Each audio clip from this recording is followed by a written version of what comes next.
మరి ఇందిర మహిళా శక్తిలో మీరందరూ సభ్యురాలుగా ఉన్నారు కాబట్టి ప్రతి ఒక్కరు చేయి లేపి జై ఇందిర మహిళా శక్తి, జై ఇందిర మహిళా శక్తి. ఈరోజు బ్యాంక్ లింకేజ్లను ద్వారా మరి మీ సంఘాలకు అందరికీ కూడా 41,50,00,000 మేరకు ఈరోజు వడ్డీలు చెల్లించేటువంటి కార్యక్రమానికి సభాధ్యక్షత వహిస్తున్నటువంటి గౌరవనీయులు స్థానిక మన మేయర్ గారు విజయలక్ష్మక్క గారికి, పెద్దలు గౌరవనీయులు మన మహిళల యొక్క వడ్డీలను ఎప్పటికప్పుడు చెల్లించి మహిళలందరూ కూడా సుఖ సంతోషాలతో మహారాణులుగా ఉండాలనే లక్ష్యంతో పనిచేస్తున్నటువంటి మన డిప్యూటీ సీఎం గారు బట్టి విక్రమార్కన్న గారికి, అదేవిధంగా గౌరవనీయులు బీసీ సంక్షేమ శాఖ మంత్రులు ఇన్ఛార్జ్ గారు ఇక్కడ జిల్లా పొన్నం ప్రభాకర్ అన్న గారికి, మరి ఇన్ఛార్జిగా విచ్చేసినటువంటి వివేకన్న గారికి, వేదిక మీద ఉన్నటువంటి స్థానిక కలెక్టర్ గారికి, మా సిఇఓ దివ్యా దేవరాజన్ గారికి, అదేవిధంగా బండ్రు శోభారాణి గారు మహిళా కార్పొరేషన్, అదేవిధంగా బెల్లన్న గారికి, వికలాంగుల కార్పొరేషన్ చైర్మన్ గారికి, వేదిక మీద ఉన్నటువంటి మా సోదరుడు ఎమ్మెల్సీ వెంకట్ గారికి, అదేవిధంగా అశ్వరావుపేట ఎమ్మెల్యే ఆదినారాయణ గారికి, వేదిక మీద ఉన్న రామరెడ్డి గారికి, ఎమ్మెల్సీ అజారుద్దీన్ గారికి, ఇంకా పెద్దలందరికీ పేరు పేరున వెన్నెల గారికి, మా అక్కలకు, మా తమ్ముళ్లకు, పత్రికా మీడియా సోదరులకు, వేదిక మీద ఉన్న ప్రతి ఒక్కరికి హృదయపూర్వక నమస్కారాలు, ధన్యవాదాలు తెలియజేస్తూ ఉన్నాం. ఈరోజు కాంగ్రెస్ పార్టీ అంటేనే పేదల సంక్షేమాన్ని చూసే పార్టీ. కాంగ్రెస్ పార్టీ అంటేనే ఇందిరమ్మ నాయకత్వంలో మహిళా సంక్షేమానికి పెద్దపీట వేసిన పార్టీ. ఈరోజు దేశంలో మహిళలంటే చిన్న చూపు చూసిన కాలంలోనే దేశానికి ఉక్కు మహిళగా ఉండి ప్రధానమంత్రిగా మరి ఇందిరమ్మ సేవలు మనందరికీ తెలుసు. తెలంగాణ తల్లుల యొక్క బాధ, తెలంగాణ ప్రజల యొక్క ఆత్మ గౌరవాన్ని చూసి ఖచ్చితంగా తెలంగాణ ఇవ్వాలని ఇచ్చినటువంటి తల్లి సోనియమ్మ. అంటే ఎక్కడ చూసినా అడుగడుగున మహిళలను గౌరవించి మహిళలు రాజకీయ రంగంలో, ఆర్థిక రంగంలో బాగుండాలని కోరుకునేటువంటి ప్రభుత్వం ఇందిరమ్మ ప్రభుత్వం, సీఎం రేవంత్ రెడ్డి గారి ప్రభుత్వం అని ఈ సందర్భంగా తెలియజేస్తా ఉన్నాను.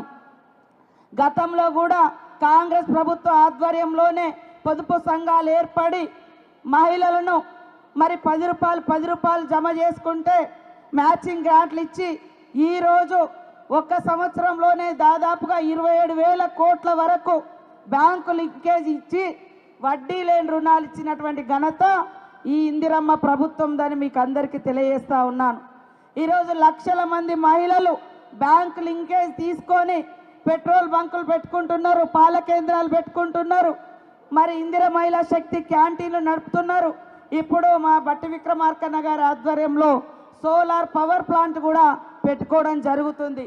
ఎందుకు అంటే ఇంట్లో ఆడకూతురు సంతోషంగా ఉంటే ఆ ఇంట్లో ఉన్నోళ్ళందరూ కూడా సంతోషంగా ఉంటారు. అట్లా ప్రతి ఇంట్లో సంతోషంగా ఉంటే ఆ ఊరు, ఆ సమాజం సంతోషంగా ఉంటుంది. కాబట్టి గతంలో చూస్తే మనం 10 రూపాయలకు 5 రూపాయలకు ఎన్నో అవస్థలు పడి మగవాళ్ళ మీద ఆధారపడేది. కానీ ఈరోజు బ్యాంకుల కాడికి పోతే డబ్బులు ఎవరికి ఇస్తూ ఉన్నారు? మా మహిళా సంఘం సభ్యురాళ్ళకే డబ్బులు వస్తూ ఉన్నాయి బ్యాంకుల ద్వారా. మగవాళ్ళను కూడా నమ్ముతలేరు. అవునా కాదా అక్క? చెప్పండి. మగాళ్ళకు కూడా డబ్బులు వస్తలేవు. మనల్ని అంటారు మీ మహిళా సంఘం కాడికి పోయి డబ్బులు తీసుకురండి మళ్ళీ తర్వాత ఇద్దామని. సో ఇంత గొప్పగా వడ్డీ లేని రుణాలు ఇవ్వడంతో ఆ వడ్డీని గవర్నమెంట్ కడుతుంది కాబట్టి బ్యాంకర్స్ కూడా లైన్ కడుతూ ఉన్నారు. మనం ఎక్కడ ఏ మీటింగ్ పెట్టినా మహిళా సంఘాల మీటింగ్. ఎందుకంటే మహిళలు తీసుకున్నటువంటి డబ్బులు రీపేమెంట్ కూడా సక్రమంగా క్రమశిక్షణతోటి 98% తిరిగి చెల్లిస్తూ ఉన్నారు మహిళలు తీసుకున్న బ్యాంకుల కాడ. మీకు మీద భారం పడకూడదని మేము వడ్డీ కూడా ఇస్తూ ఉన్నాం. మన రేవంత్ రెడ్డి గారి ప్రభుత్వం, మన ఇందిరమ్మ ప్రభుత్వం, మన ప్రజాపాలన వచ్చిన తర్వాత మహిళలకు మా గవర్నమెంట్ రాగానే 28 గంటలలో 48 గంటలలో మహిళలకు ఉచిత ప్రయాణం పెట్టినాం. ఇవాళ ఉచితంగా ప్రయాణం చేస్తుంటే టీఆర్ఎస్ వాళ్ళు కళ్ళల్లో నిప్పులు పోసుకుంటున్నారు. ఆడోళ్ళందరూ కలిసి ఉండరు, కొట్లాడుకుంటారు, చిక్కలు పట్టుకొని తన్నుకుంటారని దొంగ వీడియోలు తయారు చేయించి ఆడవాళ్ళని కించపరిచే విధంగా ఆడవాళ్ళు ఒక దగ్గర ఉండరు అనేటువంటి ఒక ఫ్యూడల్ నానుడు ఏదైతుందో దాన్ని ముందుకు తీసుకొచ్చి వాళ్ళ ఆడవాళ్ళని ఇన్సల్ట్ చేస్తున్నారు. మీరు అందరు కూడా గమనించాలి. బస్సులు ఇవ్వడమే కాదు, బస్సులు మహిళా సంఘాలకు ఇచ్చి ఆ బస్సుకు ఓనర్లను చేసినాం. ప్రతి నెల ఇదే మన ఆర్టీసీ శాఖ మాత్యులు పొన్నమన్న గారి ఆధ్వర్యంలో ఉచితంగా బస్సు పెట్టడంతో పాటు ఆ బస్సుకు ఓనర్లను కూడా మహిళా సంఘాలను చేస్తే ఒక్కొక్క నెలకు మండల సమైక్యకు 70,000 రూపాయలు వస్తున్నాయి ఆదాయం. మొన్న నేను ముఖ్యమంత్రి గారు మా సిఓ దివ్య దేవరాజన్ గారు నారాయణపేట పోయినాం. ఆడ దేశంలో మొట్టమొదటిసారి పెట్రోల్ బంకులు ఓపెన్ చేసినాం. ఆ పెట్రోల్ బంక్ ఓపెన్ చేసేటప్పుడు మహిళలు కూడా భయపడ్డారు, ఇది ఎవరో పెద్ద వ్యాపారులు నిర్వహించేది, మేము నిర్వహించగలుగుతామా అని.